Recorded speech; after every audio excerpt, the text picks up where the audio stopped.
mean girl trope is not true. Really? Yeah, okay. it's the job makes you into a villain because it's a horrible job. Dude, one of them just gave me some fucking anti-theft runes that she drew. Okay. I was like, okay, yeah. All right. We do witchy girl shit together all the time. It's Witchcraft in the break room? Awesome. Hi, this is Ones to Watch Chef's Choice. I'm Abby Kenna, and I'm joined by Chloe Lilac. What's up? Hey, I'm Chloe Lilac.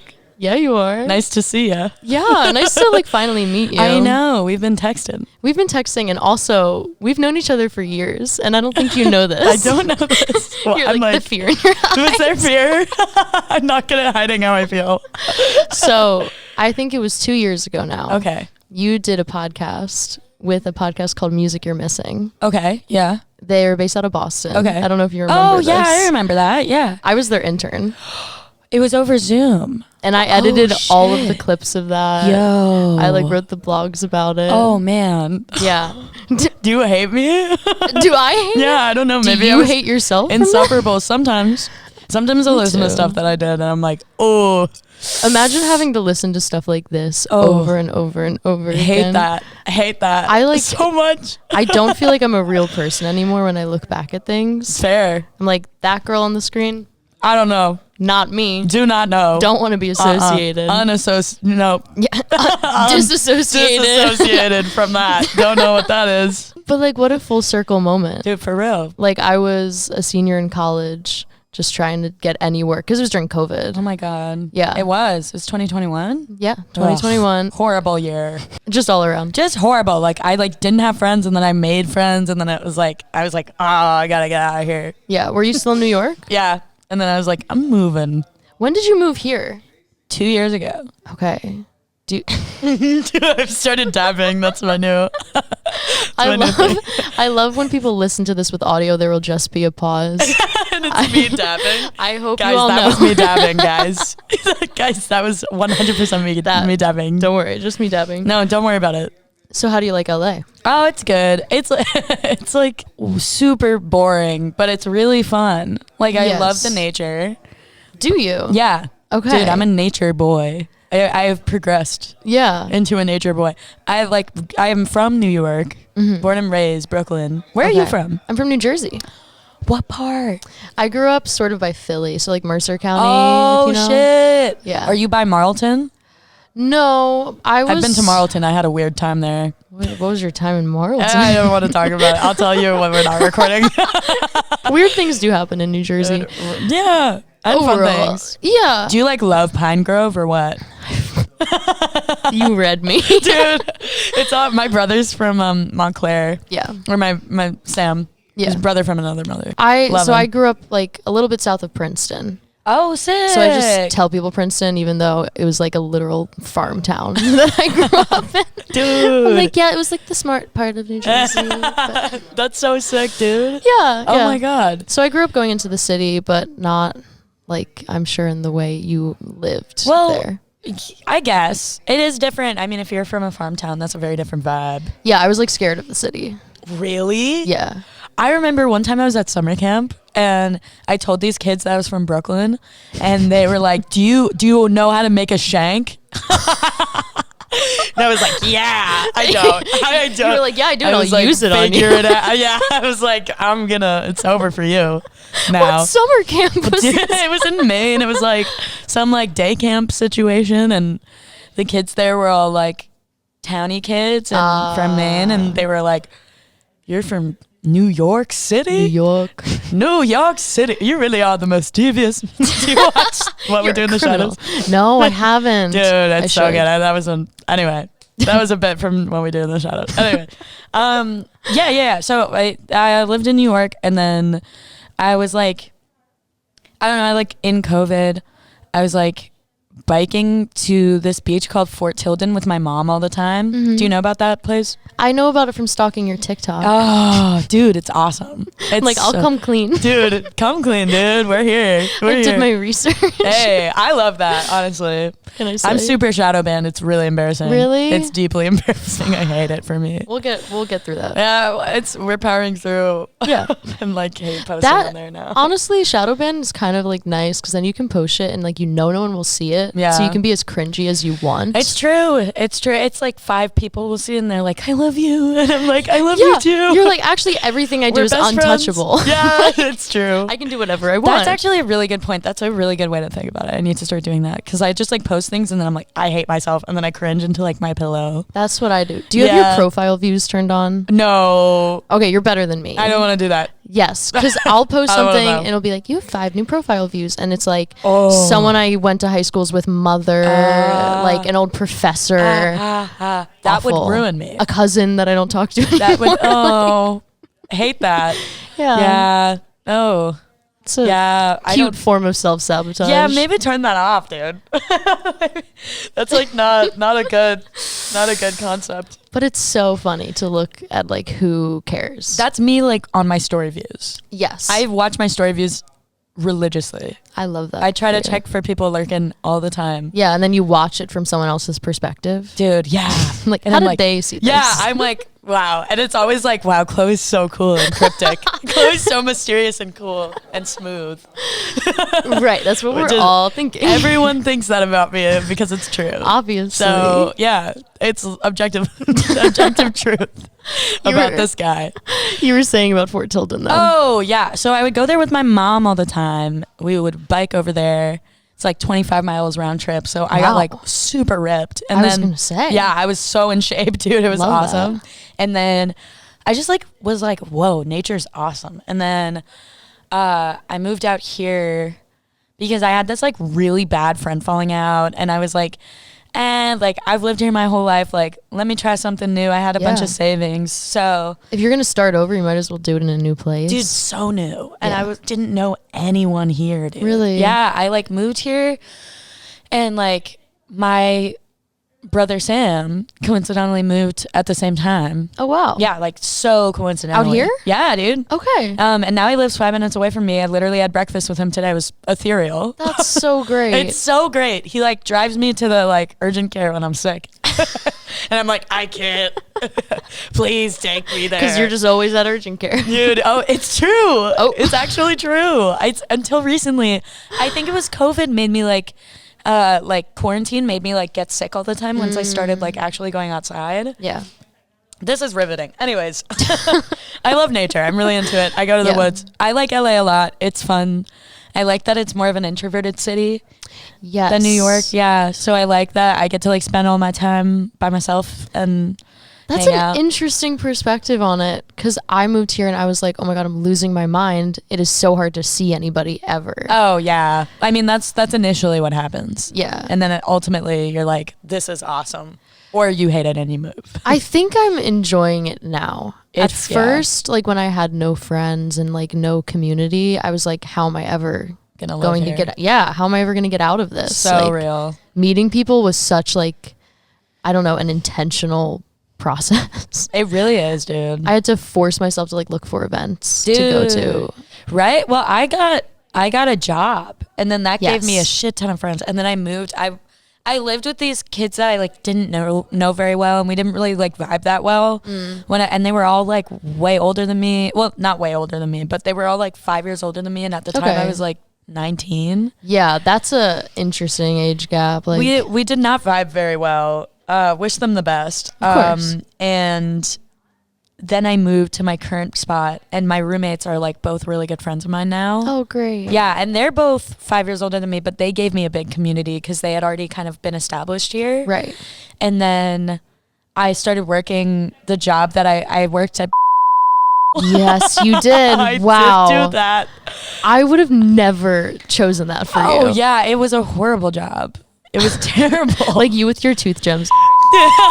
People were so confused because I have tattoos under this shirt. Yes, same. So they would be like, dude, what the fuck? They're like, who are you? How They'd be did like, you why end up do you here? work here? Yeah.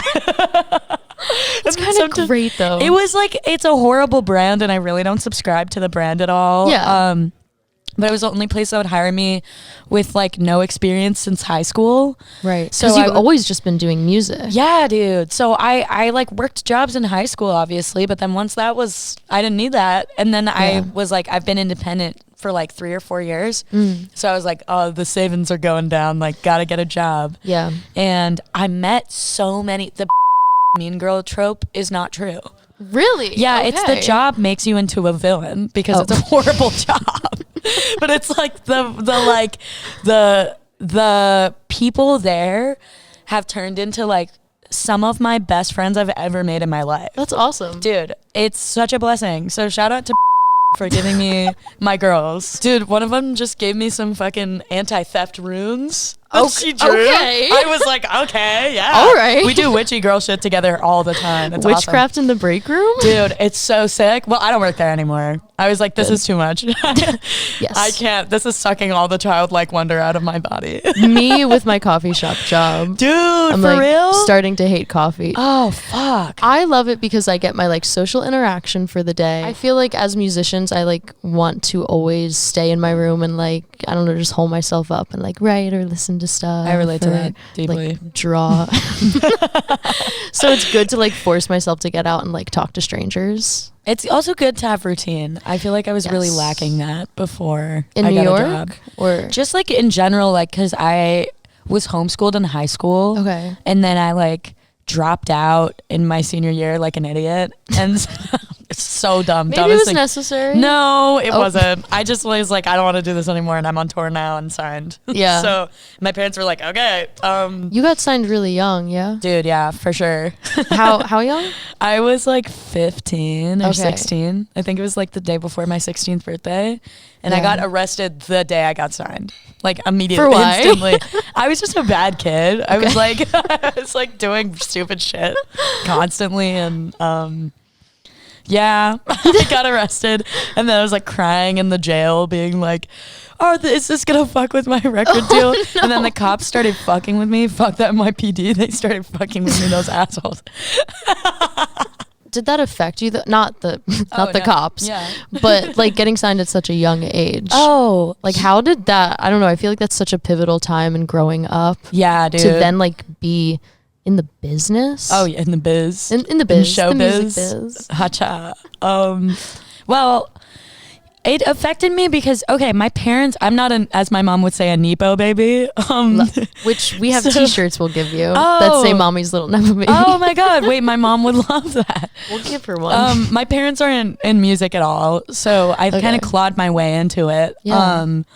I got really lucky, and this dude like found me on SoundCloud through some like parents at my school, and Shout out parent at your school, dude, yeah. for real, on God, shout out, Anker and Monica, dude. Okay. Anyway, they introduced me to this guy, and he ended up signing me to RCA like Wow. a year or two after he was like, I want to put you into development. But I would say it was weird. I had like a backwards experience with the music industry because I kind of got all the stuff off rip. Like I got like high budget music videos, like tour support, like a lot of really great tours off rip, like just like I got a lot of stuff really fast. So Yeah. you know, that was really great, and like I had like a really great foundational savings thing. But I think it was weird because I was living this like kind of double life. Like I kind of felt like a little Hannah Montana vibe. Like I was in one aspect like going to all these like doing tours and like doing all this stuff and like having all these big music videos happen, and like Right. I had money, and I was like 16 and I was getting arrested all the time, and then I was getting sober, and then I was like, oh, and then I entered like the DIY like punk scene, which I was in with Hello Mary, by the way. Wow. And That's great. dude, I was in the DIY scene, and all these kids were like, you're fucking like sell out your fucking industry plant, like your dad bought your record deal. Oh my god. Which was like not true. I wish he could do that. Yeah. My dad works 3 jobs. So I was just got really lucky, dude. Honestly.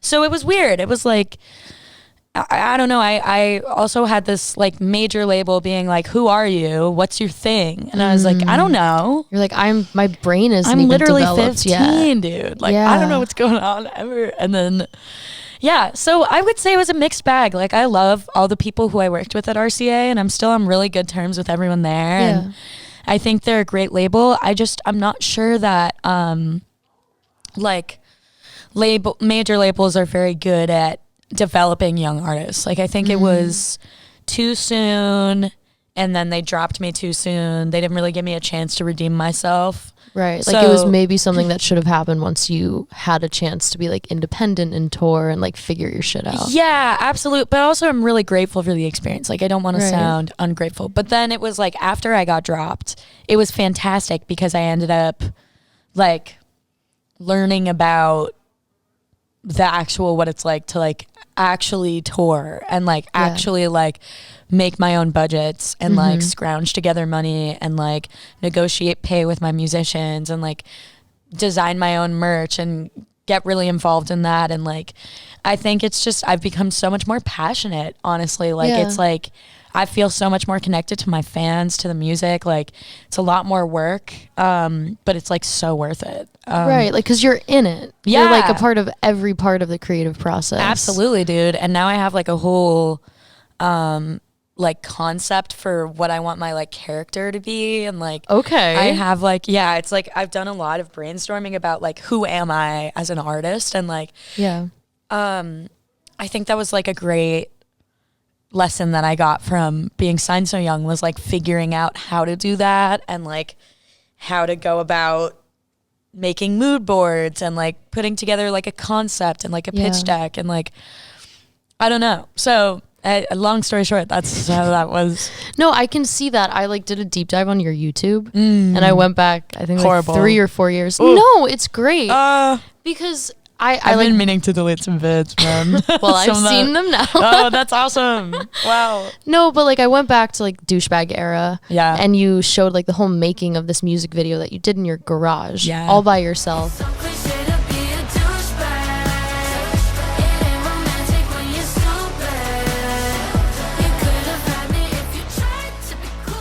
You talked about how you were scared about how like out there the project was and how, I don't know, it was something you completely created, like start to finish, the song and the whole concept for the music video. Yeah. And now you're back at a place where like people are helping you with your visuals. But I feel like starting at that point and going up, you can see you finding yourself and like seeing how like collaborating with people became so cute, dude. Much more natural. Yeah. Thank you. Not that like the early stuff wasn't natural, No. like but hearing it was a little more. Yeah. It was definitely, well, it wasn't, because it was like half me and half like this label being like, this is what's popular, do this. Right. Which like is someone was chill. approving your ideas. Yeah, like 10 people. That's horrifying. It was insane, dude. I mean, I would definitely sign again. It would just need to be at the right time. Yeah. And with the right team. Like, I think I was like first deal that came through, I was like, yep, that's the one. Yeah, I mean, you're 15. Yeah. And I was like, this is my dream. I like made a pact with myself when I was 10 that by the time I was 15, major label. And I did it. That's incredible. Dude, thank you. It like was a what big accomplishment. 22-year-old can say that they've done that? Not many. Yeah. Not many, tell you that much.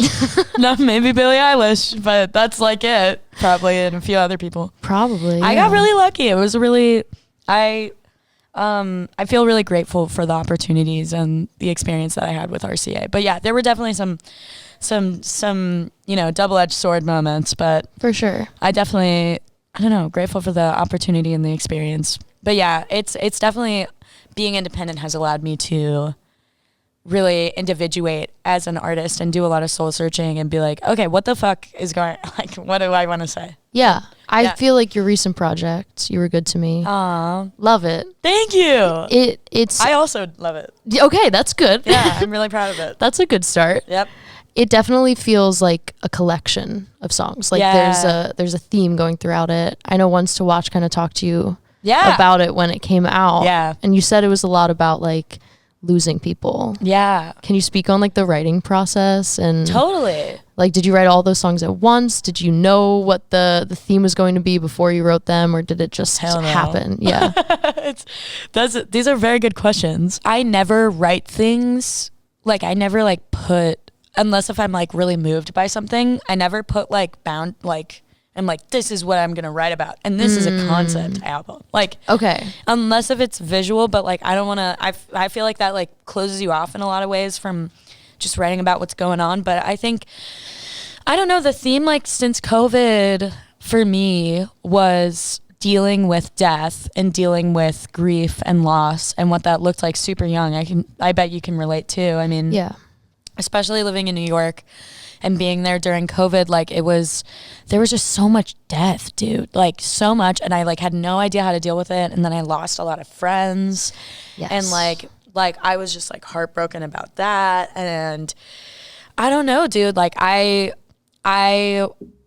don't know. Luckily, I was fortunate enough that it was the first time I was really dealing with death in that time in my life, and loss and grief, and like really losing friends, and like really, well, I had lost friends before, but it was different because that was in school. Like these were like my real life friends. And it's at a weird point of your life too, and especially like with COVID going on, Totally. where like you can't make new ones. Oh, yeah. In that time, it was like you lose someone. That's just it. a part of your life. Into the void. Gone. Yeah. And I so didn't know how to cope with that. I was a horrible friend during COVID. Oh. Well, I just was. I was like, I don't know what to do with any of this. And like, the only thing I can do is like sit with it. Yeah. And everyone was like, where'd you go? I was like, Yeah. I don't know. I'm dealing with my own shit, dude. Yeah. So It's not a horrible friend. That's good. That's good to you though. It was fine to me. That's good that you're like, I made showing it up out for the yourself in other that way. side. Yeah. But when I was listening to that, I could feel that, like, not just like the sadness of loss, but like the anger of it. Dude. The confusion. As fuck. Like Taxidermy really hit me. Oh, that one. thank It's you. so like Radiohead. Thank you. In a Wow. ver- That's so nice. Thank you. Yeah, I felt kind of That's so sweet. like a Wow. paranoid android, kind of like I'm going crazy vibes. You're too kind. That's going straight to my ego. Good, I'm gonna be a monster after this interview, dude. That's so sweet. Thank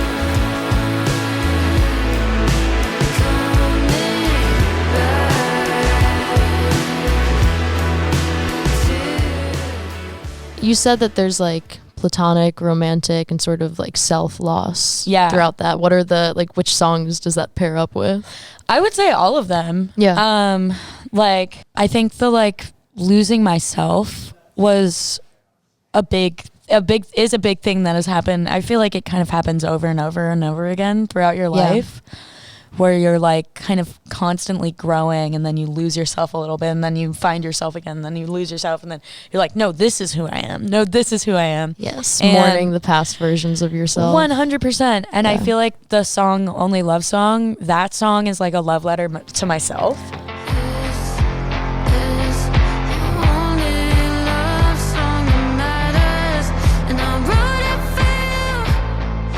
I was gonna ask about that. Yeah, it's like it's a love letter to myself, and just kind of about my journey as like, I feel like when I was younger, a lot of like my feelings have been motivated by shame.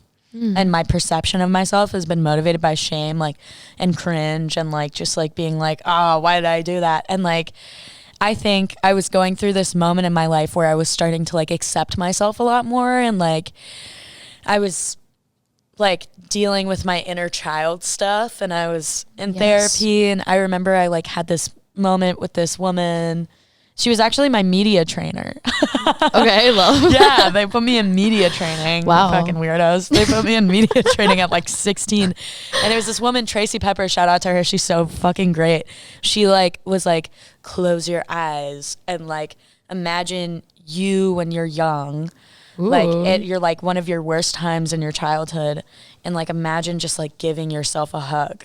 Oh. And I was like, that is like that made me cry. And I know, I just got the chills. Literally, that's all Tracy, man. Love her. Dude, great Maybe person. I have to talk to her. No, literally, she's like the most interesting person I've ever met. I haven't seen her in like 5 years. She's great. You should call her.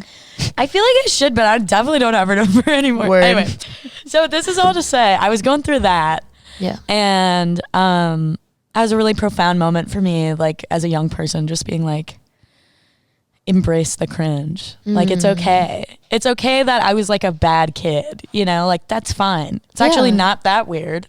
It's a little intense. It's intense, but it's not abnormal. Yeah. Like, I feel like a lot of kids go through that where, you know, you get a little too into drugs or something and you do some crazy shit. Like, you're kind of mean to some people by accident. Like, that, it's part of growing up, dude. You're navigating how to deal with relationships, and that's okay. Yeah, and that doesn't define you forever. 100%. And I felt like I was dealing with like a lot of like shame, and like I wasn't allowed to like progress past that version of myself. Right. So that's what that song's about. That's the one that like I can't listen to it because it makes me cringe, actually, hilariously enough. Really? It's like too intense, but it's like yeah, it's a really important song to me at the same time. I was going to say, I feel like now that I know that context, it's a little bit more endearing than it was before. Oh, like, thanks, man. This is the only love song that matters. Yeah. Having that be about yourself. Love letter to yourself. Yeah. That's really sweet. Especially like someone who has like serial self-hatred.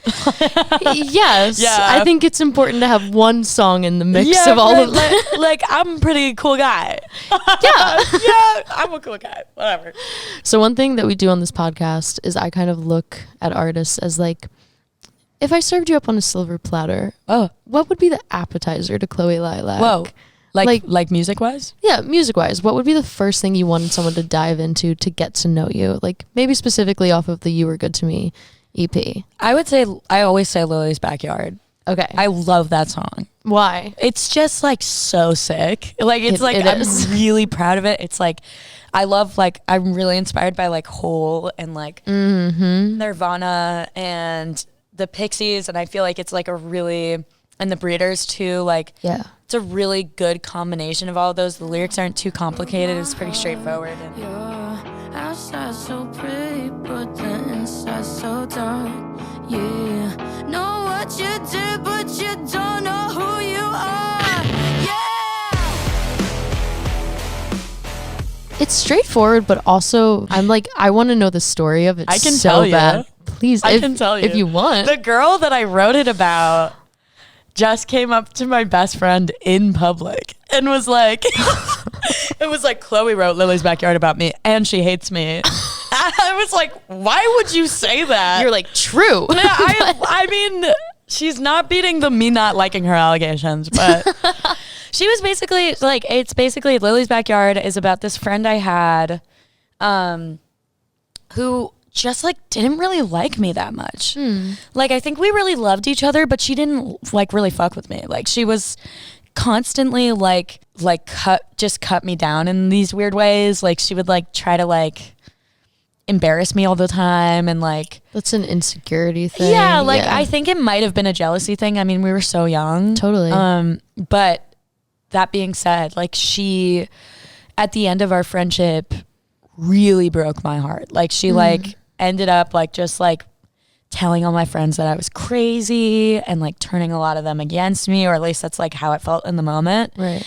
And it really broke my heart. Like, it really traumatized me. I mean, friendship breakup is so much more Dude. like straight to the chest than any breakup I've ever had. And that one was extra bad because she knew like she knew my whole family. She was like shit talking my parents. Like, right. It was crazy. That's wild. It was really like, it was so painful.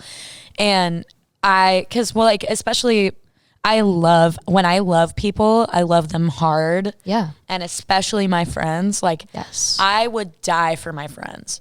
Yeah. And even if I stopped being friends with someone, I would like kind of never like do something that cruel to a friend. No. And it was even someone like I'm not really friends with anymore, and it got so bad that I had to like be like, stop talking shit about me, please. Like, I didn't say it in that way. I was like, keep my fucking name out of your mouth, bitch. But of course. But very eloquent. Yeah, absolutely. That New York eloquence. The Brooklyn came out. Oh yeah, it did. I was like, fuck you. Anyways, there was this moment in we had this mutual friend, Lily. And there was this moment when we were in her backyard and she kind of like twisted the knife. And I was like, whoa, we can never be friends again. Like, I was like, there's just no way. We had kind of like been on and off friends. And then I was like, wow, this is like done. You just like killed this friendship and like set it on fire. So you can feel that in the song though, like the anger of those like gritty kind of guitars and stuff. Yeah. But then also the love. Like, you begin the song talking about like how pretty she is, and then you're like, but actually you're a bitch. She's gorge. She's gorge. And honestly, I still love her. Yeah. Like once I love someone, I will always love them forever. But she did me so dirt. It's hard with and then friends. to come up to my best friend in public and be like, yo. I'm so curious. You just got back from tour like maybe a month ago? Yeah, a month ago. I want to know about the Fuck Ron DeSantis t-shirts. Oh, that's Celia's. That's a Celia story. That's a Celia idea? Yeah. Beautiful. So- for context, Celia is Chloe's guitarist. And very good friend. And very good Celia's like my friend. big sister. who I went to school with and who set up this whole thing. Yeah, dude. Yes. Celia's the fucking best, dude. Listen to Boring Lauren. Yeah. Celia and I do this thing where we get drunk together and then we're like, this is a great idea. And so we recently had one that was really cool. But anyway, we were on tour and our drummer, this guy, Alex Perdizzi, also listened to Girlish. He is a great artist project. Okay. Alex Perdomo, but his name is Alex Perdizzi on Instagram. Anyway, he's from Florida, and me and Celia were just hanging out in the lobby of our hotel, and we were like, man, this Ron DeSantis shit is so fucked up. It's pride. Like, fuck him. And then Celia was like, low key? And I was like, what? And she was like, we should make t-shirts that say fuck Ron DeSantis. Absolutely. And I was like, oh my God. And then I was like, you're so onto something right now. And then I was like, we should donate all the proceeds to like trans organizations in like Florida. Yeah. And she was like, yeah. And then we were like, let's do it. And then I hit up my manager at the time. And she set it up and it was awesome. And I just loved wearing. I remember first ever concert I went to as an adult was, or not an adult, but a sentient being was... with a conscious brain. Yeah. Was Fiddler and Swimmers was opening. Wow, yeah. And rest in peace. Swimmers, the lead singer of Swimmers was wearing a fuck Donald Trump shirt. Mm-hmm. And it was just like the most fucking sick shit. Yeah. I was so excited. I was like 2017, like peak DT. Peak all of Trumpacini. The horrible shit. Yeah. Horrible. Trumpacini, dude. Horrible, man. Yeah. Hate him. Agreed. And so I was like, he got on stage with this shirt and I went fucking ape shit. Like everyone went fucking ape shit. And I was like, you know what? Like I was just inspired by them. Yeah. And that moment. And I was like, you know what? Like if I saw a girl on stage like singing like some rock tunes, like like wearing a fuck Ron DeSantis shirt, I would be so stoked. Yeah. Dude, I would get so excited. I mean, what a great way to like support a cause. Dude. Be angry about it. I love gay people. I also love gay people. I love gay people so much. Gay people have always been my community, and the queer my family's community queer. Is the best. Yeah, community. dude, Yes. best community ever. And like the queer people in my life have always been so supportive and amazing. And I do everything I can. All my best friends are queer. Mm-hmm. I live with 2 queer people. Like it's just like, you know what I mean? Like my family, my parents are somewhat queer. Like it goes deep for me. Yeah, and like sometimes the best way to show support is to like get really fucking angry about it. Dude, 100%. And Ron DeSantis is a total piece of shit. Yeah. So I was like, fuck it. And then a bunch of people ended up buying them, like, and it felt so good because it was like during Pride and it was for such a good cause and like something I really believe in. Yeah. And people would always be like, are you from Florida? And I was like, nope, I just hate him. I just believe in this. Literally hate Ron DeSantis. So. I might have to buy a t-shirt. Dude, they're not in stock anymore because it was a Pride exclusive thing. God. But we might bring them back next year. You should. I remember a bunch of people bought them. Yeah. Like, I think Johnny Utah bought one. That was cool. Love that. Yeah. Bunch of other homies. But yeah, I just encourage any musicians, keep your eyes peeled and wear them on stage, bro. Because then it says protect trans kids on the back. And it's like that. I felt like it felt really good to do. Yeah. And I felt really grateful that I have a platform to do it. Right. And I was on like I was on the Meet Me at the Altar tour, which was like all women. Kid Sister too, right? All queer women. Like the whole Awesome. tour was all women. The only man was Kid Sisters TM Reed and then Alex Perdizzi. Right. Perfect. And like beautiful men. Love them. Fantastic men. Both very, very safe, awesome people. Yes. And we're very supportive. Like Alex wore his shirt on stage. Like that's a nerve-wracking thing to do, but like a very brave thing. And when you have a platform that's No, the brave thing is being queer and living in Florida, or being black, or being an immigrant. That's the brave thing. I'm just like a white bitch on stage wearing a shirt. Those people are the brave people. I don't care. I remember though, I like went outside in Chicago and I wore my Fuck Ron DeSantis shirt, and I was so scared some like old dude was gonna be like, fuck you. Everyone was high-fiving me. It was high fives all around, man. Everyone was super stoked. That's people so were taking gratifying. pictures of me. It was awesome. It was like, I was like, yes, like people are on board with this. Literally like concept. bringing a community together with a t-shirt. With a t-shirt. Yeah. Just people were like, would like laugh and be like, fuck yeah. And I'm like, that's the so intention. true. Fuck Ron. Dude, fuck him. He's a total creep. Well, you talked about Meet Me at the Altar and Kid Sister. Yeah. Love them. As we wrap this up, I want to know who your ones to watch are. Oh my God. Who should we be listening to? Oh man. Red Veil. Okay. Do you know him? No. Fantastic rapper. Okay. Really good. Like great kid. I don't know him. He's a fantastic awesome person. rapper. Yeah. He seems like a great guy. Mavi too. Mavi, he's fucking amazing. I do know him. He's very nice. Okay. I'd say Boring Lauren, Celia. Oh, you know what? He's big, but Break-Ins. Okay. And Dora Jar.